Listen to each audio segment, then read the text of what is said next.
Antes de começar o vídeo, eu quero pedir a você que acompanha o Blog da Cidadania que se inscreva no nosso canal. Curta e compartilhe os nossos vídeos, acione o sininho das notificações, que assim você nos ajuda a fazer o nosso trabalho. E vamos ao vídeo.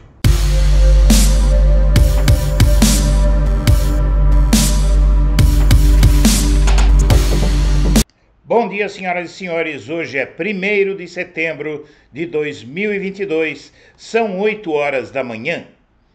No Estadão, o que esperar da pesquisa Datafolha de hoje? Veja o que dizem analistas. Na rodada da pesquisa para presidentes a ser divulgada nesta quinta-feira, dia 1º de setembro, Lula lidera a disputa pelo Planalto. Nesta quinta-feira, primeiro será divulgada uma nova rodada de pesquisa Datafolha para presidente. No levantamento mais recente, no dia 18, o ex-presidente Lula tinha 47% das intenções de voto na disputa pelo Palácio Planalto. Candidato à reeleição, Bolsonaro somava 32%. A pesquisa divulgada hoje será a primeira do Instituto depois do início do horário eleitoral gratuito. O levantamento ocorreu após o primeiro debate entre os presidenciáveis promovido pela Band. No encontro, Bolsonaro virou alvo por ofensa a mulheres e Lula por acusações de corrupção. Para o cientista político e professor da Universidade Política de Minas Gerais, Camilo Ágio, o levantamento poderá medir o impacto e a repercussão do debate entre o eleitorado. A agressão à jornalista Vera Magalhães repercutiu significativamente. Vamos ver como isso foi digerido pelo consumidor, porque a maior indisposição com Bolsonaro é o segmento feminino. Ele foi muito agressivo e contra uma mulher, que são dois elementos que o desfavorecem muito. Talvez o Datafolha aponte isso. No debate, Bolsonaro foi agressivo ao comentar uma pergunta de Vera Magalhães dirigida a Ciro Gomes sobre o tema vacinas. Vera, eu não podia esperar outra coisa de você. Eu acho que você dorme pensando em mim. Você tem alguma paixão por mim. Você não pode tomar partido em um debate como esse. Fazer acusações mentirosas ao meu respeito, você é uma vergonha para o jornalismo brasileiro, disse o Bolsonaro. Na sequência, direcionou falas agressivas contra Simone Tebet. A senhora é uma vergonha no Senado Federal. E não estou atacando mulheres, não. Não venha com essa historinha de se vitimizar. De acordo com Ágio, no entanto, esta eleição mostra um voto já consolidado entre eleitores de Lula e Bolsonaro. De 72% a 80% das pessoas que declaram voto em Lula ou Bolsonaro afirmam que não mudam de candidato, diz. Ele acrescenta ainda que há muito tempo que não temos um cenário tão definido. Para o professor da Universidade Federal do Paraná, doutor em ciência política Emerson Servi, esse episódio não é novidade para os eleitores de Bolsonaro e todo mundo sabe que o Bolsonaro é assim.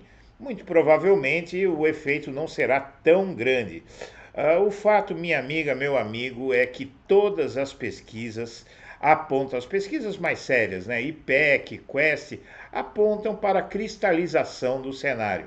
E o Datafolha também, ele costuma sempre dar resultados melhores para o Lula e piores para o Bolsonaro, diante do fato de que a metodologia dos outros institutos parece dar mais peso a Bolsonaro do que ele realmente tem. Vamos saber disso hoje, mas a tendência, o Blog da Cidadania analisa que a tendência é não haver grandes mudanças em relação à pesquisa anterior. E na Folha de São Paulo, o homem que esfaqueou Bolsonaro foi espancado e torturado por policiais após a facada em Bolsonaro. Um livro conta o episódio. A obra relata acasos e estratégias que levaram o bolsonarismo ao poder.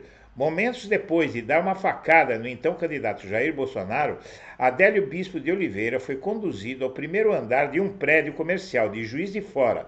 Lá, policiais federais tiraram sua camisa e começaram a espancá-lo numa tentativa de descobrir à força a motivação do crime. Enquanto apanhava naquele dia 6 de setembro de 2018, Adélio manteve-se calmo, com o olhar perdido. Não chorou nem gritou, limitando-se a dizer que não concordava com as ideias de Bolsonaro. A surra só parou quando chegou ao local o tenente-coronel Marco Antônio Rodrigues de Oliveira, então comandante do 2º Batalhão de Polícia Militar de Minas Gerais. Ele falou algum tempo com Adélio e, com base na conversa e em seu comportamento, traçou um diagnóstico. Tratava-se de um desequilibrado mental. A cena inédita está nas páginas iniciais do livro O Ovo da Serpente, escrito pela jornalista Consuelo Digues, e que tem um subtítulo bastante explicativo: Nova Direita e Bolsonarismo, seus bastidores, personagens e chegada ao poder. Diegues se interessou pela ascensão da direita no Brasil a partir de 2 reportagens que fez para a revista Piauí. Na primeira, de 2016, seu foco era Bolsonaro. Abre aspas. Fiquei impressionada como ele arrebatava uma multidão apaixonada que fazia questão de se dizer de direita, que dizia ter orgulho de ser de direita, o que não ouvíamos no país desde o fim da ditadura, diz a jornalista. Na segunda reportagem, de 2018, ela entrevistou gente do Brasil inteiro para entender o voto em Bolsonaro. Ficou claro para mim que era um movimento caudaloso que vinha para ficar, afirma Digues. O livro se propõe não a atacar essa nova direita, mas a entendê-la. Quanto mais entendermos, mais fácil será lidar com esses grupos e, de alguma forma, conter o fanatismo.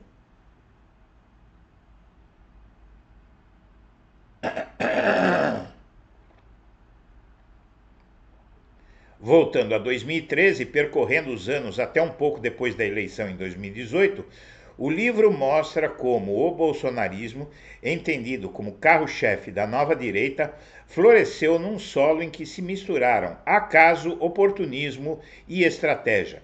A facada, por exemplo, foi um acaso. Teria virado fatalidade sem a intervenção do soldado Erlon Rossignoli, que provocou um desvio milimétrico no percurso da lâmina. Mas o uso político do episódio demandou oportunismo para divulgar uma foto de Bolsonaro ainda no hospital, com braços abertos como um Cristo na cruz, e estratégia para aproveitar a exposição que o candidato, de outro modo, jamais teria. Bolsonaro parecia saber disso desde o primeiro momento. Segundo o registro de Digues, ainda na Santa Casa de Juiz de Fora, ele disse a 2 aliados: é só não fazer mais nada que a eleição está ganha. A confluência entre os vetores acompanhados pelo livro, no entanto, remonta aos protestos de junho de 2013, quando, nas palavras da jornalista, o ovo da serpente começou a ser chocado. Foi naquele ano que grupos de direita pegaram gosto pelas ruas. Também foi naquele ano que Bolsonaro participou de uma manifestação organizada por Silas Malafaia e lá pelas tantas soltou seu bordão: Brasil acima de tudo e Deus acima de todos. O fator decisivo para o empresariado definir se fica ou desembarca de Bolsonaro serão as manifestações de 7 de setembro, diz o Globo.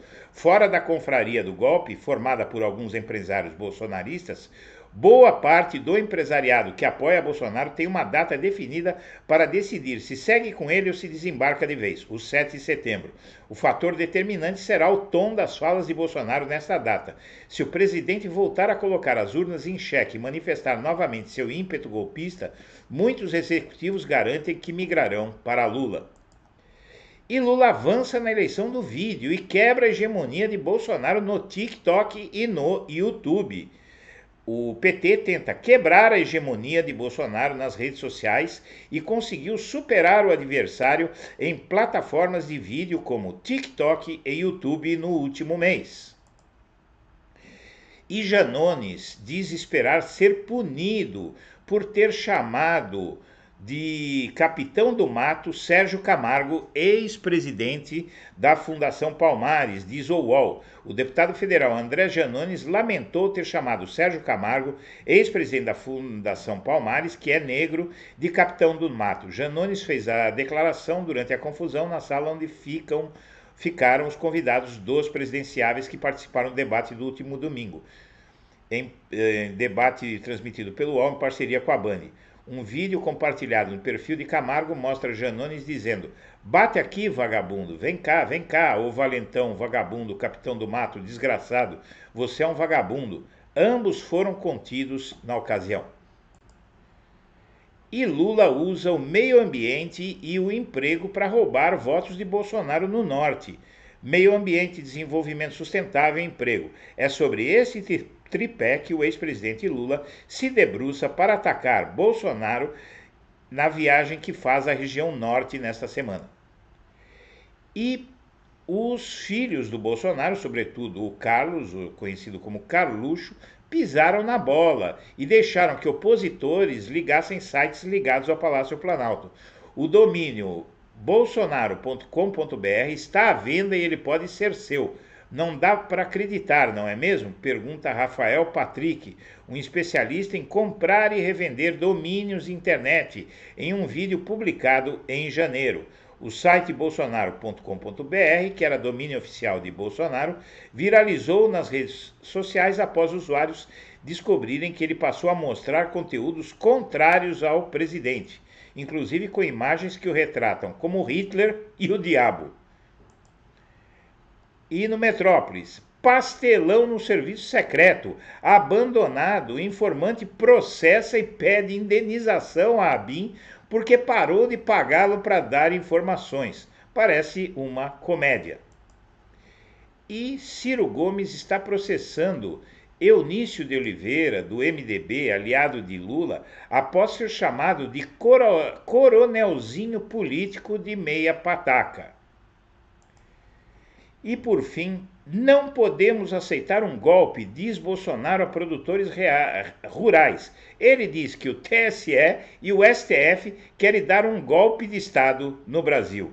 Minha amiga, meu amigo, nós agradecemos a atenção e estaremos de volta ao meio-dia.